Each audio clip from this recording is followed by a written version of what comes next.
Boa tarde, meus estimados alunos, né?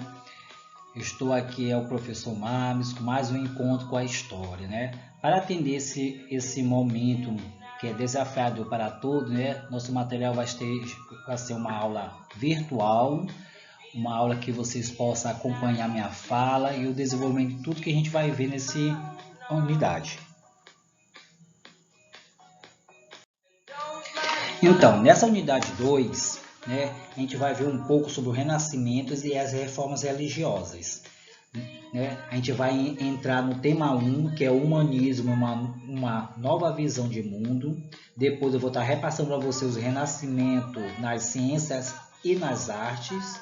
No tema 3, a reforma protestante e a divisão da cristandade. E no tema 4, a reforma católica, um novo impacto na Europa e no mundo.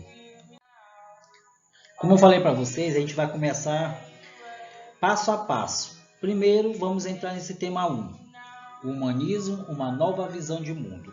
Mas antes que nós começarmos a entender essa nova visão de mundo, né, a gente vai ver um pouco sobre esse contexto, né, como foi esse contexto do renascimento cultural, esse berço da nova civilização, do novo desenvolvimento intelectual do homem, né? A partir daí, o contexto visa, a partir do século XI, né? A Europa Ocidental passou por uma série de mudanças importantes. Uma delas foi o aumento da produção de alimentos por causa da expansão das áreas agrícolas e das utilizações de novas técnicas de cultivo da terra. Com o aumento da produção de alimentos, as pessoas passaram a viver mais e ter mais filhos, e que levou ao aumento crescente da população. Ao mesmo tempo, ocorreu também um crescimento do comércio com o Oriente, o aparecimento de feiras, das casas bancárias e do vigoramento das cidades. Mercadores circulavam pela Europa em suas caravanas, levando e trazendo mercadorias de diferentes partes do mundo. E os banqueiros trocavam moedas e os donos de navio aumentavam a sua frota. Nesse mesmo momento, né, a gente vai entender um pouco sobre essa divisão e esse crescimento desse novo homem na civilização, no berço da civilização renascentista. Renascimento, um novo modo de pensar, né? Mas a origem do nome Renascimento. Os escritores, pintores, cientistas que viveram nos tempos do Renascimento chamavam a Idade Média como a Idade das Trevas, por considerar que nessa época, a cultura tinha praticamente desaparecido, e eles acreditavam que, ao ignorar a produção medieval e valorizar as obras dos gregos e romanos, estavam fazendo renascer culturas, e daí o termo renascimento. A partir a retomar o que foi estudado e respondido, será que a Idade Média pode ser chamada como Idade das Trevas?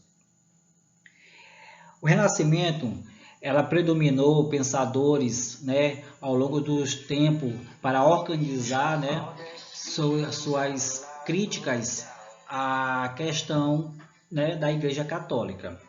Isso tudo ocorreu na Idade Média, né? A partir daí, a transformação da Europa, né, que desde o século XI, como falei, teve essas mudanças como a urbanização e a expansão do comércio, né? As novas ideias surgindo, correspondendo no mundo e divulgando uma nova visão realmente da questão do clero medieval, né? A partir daí surgindo também a escolástica, né, que foi uma conciliação entre a fé e a razão. Entretanto, ainda era padronizado as esculturas, né? O Renascimento é uma história também que teve início na própria disciplina da filosofia, literatura e retórica, na matemática. Teve a valorização da educação, e a partir dessa valorização da educação, o período medieval começou a surgir, né, inspirações ao longo do seu tempo. Por que Renascimento? Como eu falei anteriormente, a origem do nome Renascimento, ela surgiu por conta desses escritores, pintores e cientistas que viveram ao longo do seu tempo e a partir daí marcaram, né, a Idade Média, como também chamada Idade das Trevas, como o desenvolvimento, né, de produção, né, e valorização de obras grego-romanas e a partir daí começaram a dar o nome de Renascimento. Surgindo assim o humanismo, né? O humanismo num ambiente de grandes efervescente cultural, que características do Renascimento, surgiu esse humanismo, movimento intelectual que propõe o estudo dos autores antigos grego-romanos para, a partir daí, né, construir um novo conhecimento do homem e do mundo, né? Então, esses humanistas intelectuais que se dedicavam aos estudos da língua, da cultura grego-romana, e começou a se inspirar realmente nela para produzir grandes obras. Então, muito obrigado.